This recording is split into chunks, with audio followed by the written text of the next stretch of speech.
నీకు దేవుని దగ్గర నుంచి ఏమైనా నువ్వు కావాలి అనుకుంటే ఈ మాట నమ్మాలి. ఏంటా మాట?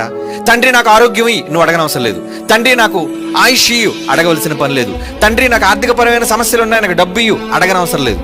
తండ్రి మా ఇంట్లో ఇబ్బందులు ఉన్నాయి, వీటిని తీర్చు, అడగనవసరం లేదు.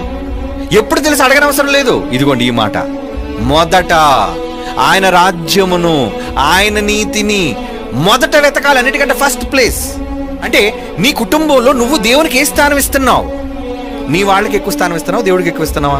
సర్వసాధారణంగా మనుషులు ఎలాంటి వాళ్ళంటే మన అవసరతలు మన వాళ్ళు అనేసరికి ప్రాధాన్యత ఇస్తాం.